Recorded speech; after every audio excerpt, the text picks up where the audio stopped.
স্বাগতম জানাচ্ছি horror diary 2.0 এর শ্রোতাদেরকে। আমাদের আজকে নবম পর্বে আপনাদের জন্য থাকছে দুইটি ঘটনা, দুইটি ভয়ানক, যথেষ্ট পরিমাণ আপনাদেরকে যথেষ্ট পরিমাণ ভয় পাওয়াতে সহায়তা করবে। আপনি যদি আমাদের চ্যানেলটিতে নতুন শুনে থাকুন, অবশ্যই চ্যানেলটি সাবস্ক্রাইব, লাইক, কমেন্ট এবং শেয়ার করে আমাদের পাশে থাকুন। চলে যাচ্ছি আমাদের আজকের গল্পতে।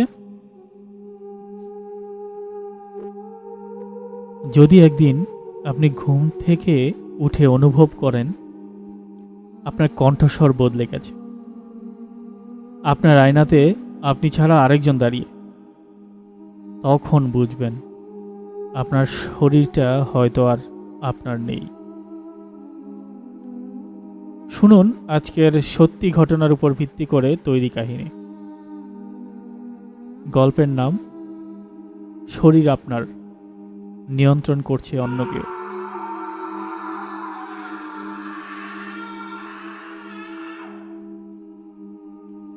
(2022 সালের জুন মাস, সিলেটের কানাইঘাট উপজেলার এক গ্রাম। নামটা সঙ্গত কারণে উজ্জ্ব রাখছি, কারণ গ্রামের লোকেরা এখনো এই নাম শুনলে থেমে যায়। মাসুদ ছিল কলেজের 2য় বর্ষের ছাত্র। শান্ত স্বভাবের ছেলে, কারো সঙ্গে ঝগড়া করত না। একদিন বিকেলে সে বাড়ির পাশের দোকানে গিয়েছিল, সেখান থেকে আর ফিরে আসেনি। 2 দিন 3 রাত কোথাও খোঁজ পাওয়া যাচ্ছিল না। হঠাৎ 3য় দিনের সকালে সে ফিরে আসে, কিন্তু চুপচাপ, কেমন যেন বিমর্ষ চোখে তাকিয়ে থাকে। মা তাকে জড়িয়ে ধরে, কিন্তু ছেলেটার শরীর একদম বরফ ঠান্ডা। জিজ্ঞেস করলে শুধু বলে, তারা আমাকে যেতে দেয়নি, আমি চাইনি, তবুও গেলাম।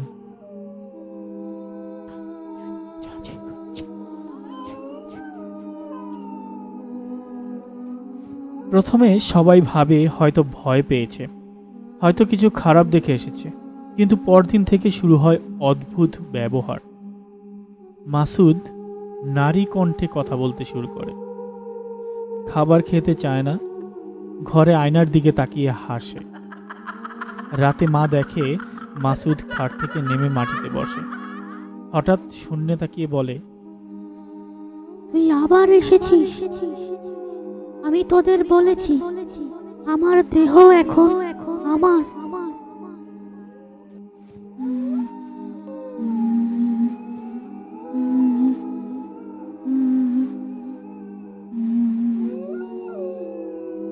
তাকে ডাক্তারের কাছে নিয়ে যাওয়া হয়। ডাক্তার বলে মানসিক সমস্যা, কিন্তু পাড়ার হুজুর বলেন ওর উপর জিনের আসর হয়েছে, ও এখন নিজের শরীরে নেই। ঝাড়ফুঁক করা হয়, আগরবাতি ধোয়া দোয়া। হুজুর সুরা পড়া শুরু করলেই মাসুদ চিৎকার করে ওঠে। তার গলা থেকে বের হয় একজন বৃদ্ধ নারীর কণ্ঠ, এই দেহ আমার, আমি ফিরে যাব না।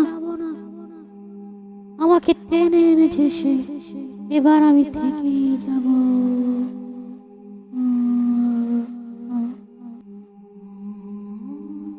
মাসুদের মা জানায় 3 দিন আগে সে ভুল করে পুরনো এক কবরস্থান দিয়ে ফিরছিল। সেখানেই এক জায়গায় দাঁড়িয়ে কিছু একটা দেখেছিল। পরে বলেছিল কেউ নাকি তার নাম ধরে ডাকছিল। এরপর থেকেই মাসুদের শরীর বদলাতে থাকে। তার পেছনের ঘরটা থেকে মাঝরাতে হাসির শব্দ শোনা যায়। মাঝে মাঝে সে কাগজে আরবি শব্দ লিখে দেয়ালে আঁকে। একদিন হুজুর ও আরো 3 জন মিলে শুরু করলেন বড় তাবিজ ও জিকির। পুরো ঘর জুড়ে ধোঁয়া, জ্বালানো আগরবাতি, রুকিয়া পাঠ। মাসুদ শুরু করে ভয়ঙ্কর হেসে বলতে, তোরা পারবি না, এই দেহ আর ছাড়বো না। ও আমায় দেখেছিল, তোরা কিচ্ছু করতে পারবি না। হুজুর জিকিরের পর শেষবার বলে, তুই যদি কারো ডাকে এসে থাকিস, কিন্তু এখান থেকে যেতেই হবে। তারপর শুরু হয় ঝড়। পুরো ঘর কাঁপে। মাসুদ ছিটকে পড়ে দেয়ালে এবং হঠাৎ নিস্তব্ধতা। এরপর ধীরে ধীরে মাসুদ স্বাভাবিক হয়, খায়, ঘুমায়, আয়নার দিকে তাকায় না আর। সবাই ভাবে শেষ হয়েছে। কিন্তু কিছুদিন পর মাসুদের ছোট বোন জানায়, আয়নার সামনে দাঁড়ালে মাঝে মাঝে মাসুদকে আয়নায় দাঁড়িয়ে থাকতে দেখে, কিন্তু বাস্তবে সে তখন ঘরের অন্য পাশে থাকে।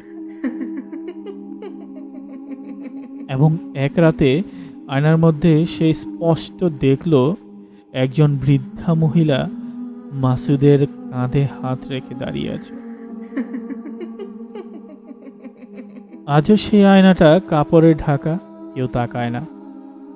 মাসুদ বাইরে ঘোরে, ক্লাসে যায়, কিন্তু মাঝে মাঝে হঠাৎ বলে ওঠে, সে বলেছে সময় শেষ হয়নি। এই ছিল আমাদের আজকের গল্পটি। আশা করছি আপনাদের ভালো লাগবে।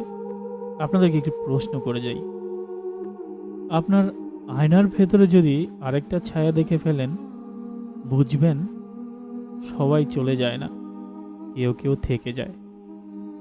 এই ছিল আমাদের আজকের এপিসোডের প্রথম গল্পটি। কথা না বাড়িয়ে আমরা সরাসরি চলে যাচ্ছি দ্বিতীয় গল্পে। তুমি কি কখনো এমন কারো পাশের ঘরে থেকেছো যাকে তুমি কখনো দেখো না, শুধু অনুভব করো? আজকের গল্পে এক ভাড়াটি আছে, কিন্তু সে কি আদৌ মানুষ? আমাদের আজকের দ্বিতীয় গল্প, বাসার নিচের অলৌকিক ভাড়াটি। অর্পিতারা নতুন বাসায় উঠেছে। একটা পুরনো 3তলা বিল্ডিং, ঢাকার শহরতলিতে। বাসায় মোট 4টা ইউনিট। নিচতলায় নাকি আগে কেউ থাকতো না, কিন্তু এবার নতুন ভাড়াটিয়া উঠেছে। কেউ কখনো তাকে দরজা দিয়ে ঢুকতে বা বের হতে দেখেনি। রাত 2টার দিকে তার ফ্ল্যাট থেকে পানির শব্দ আসে, সিঁড়িতে খটখট শব্দ। একদিন অর্পিতা মাকে জিজ্ঞেস করলো, আমরা নিচতলার লোকটাকে কখনো দেখি না কেন? মা হেসে বলল, সবাই নিজের মতো থাকে, জানিসই তো। কিন্তু ধীরে ধীরে কিছু অদ্ভুত ব্যাপার ঘটতে শুরু করে। ছাদের কাপড় শুকানোর রশি কেটে পড়ে যাওয়া, বারান্দায় একজোড়া পায়ের ছাপ যা ভেতর থেকে বাইরে এসেছে, ফ্রিজের ভেতরের দুধ কালচে হয়ে যাওয়া। এক রাতে অর্পিতা ঘুম ভেঙে দেখে তার বারান্দা খোলা, আর নিচের ফ্ল্যাট থেকে কেউ ধীরে ধীরে তাকিয়ে আছে উপরের দিকে। চোখ জ্বলজ্বল করছে অন্ধকারে। পরদিন নিচে গিয়ে দরজা করা নাড়ে, কেউ উত্তর দেয় না। অথচ পায়ের নিচে দেখা যায় একটা নতুন পেপার স্লিপ। তাতে লেখা ছিল, তুমি আমাকে দেখেছ, এখন আমিও তোমায় দেখব। অর্পিতা একদিন সিদ্ধান্ত নেয় সে রাতে নজর রাখবে নিচের দরজার দিকে। রাত 1:30। হঠাৎ দরজা খুলে যায় নিচ থেকে। ভেতরে আলো জ্বলে ওঠে, কিন্তু কেউ নেই। সে দেখে একটা আয়না রাখা, আর আয়না তার পিছনে কিছু একটা দাঁড়িয়ে আছে। ঘুরে দেখে কেউ নেই। আবার আয়নায় দেখে, এবার সেই ছায়াটি তার পাশে। সে চিৎকার করে ওঠে, কিন্তু গলা দিয়ে শব্দ বেরোয় না। পরদিন সকালে তার মা দেখে অর্পিতা নিজের রুমে নিখুঁতভাবে বসে আছে, চোখ খোলা কিন্তু নড়ছে না। তার সামনে রাখা আয়নাতে একটি নোট। সে এখন আমার সঙ্গে তৃতীয় ফ্লোর খালি করে দিন।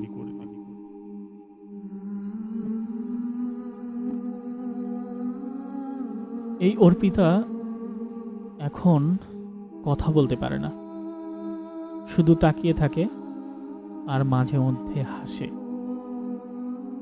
এই ছিল আমাদের দ্বিতীয় গল্পটি। গল্পটি পড়তে পড়তে আমার চোখে শুধু ভাসছিল সেই জলজল করা দুটি চোখ। সত্যি ভয়ানক।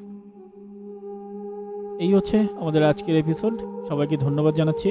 আমাদের পাশে থাকুন এবং যারা নতুন দেখছেন সাবস্ক্রাইব করবেন, লাইক, কমেন্ট এবং শেয়ার করে দিবেন, এবং সাবস্ক্রাইবের সাথে সাথে বেল বাটনটি অবশ্যই চেপে দিবেন। নতুন নতুন ভয়ানক গল্প আসছে আমাদের চ্যানেলটিতে। ধন্যবাদ সবাইকে। ভালো থাকুন, সুস্থ থাকুন। কে ওখানে?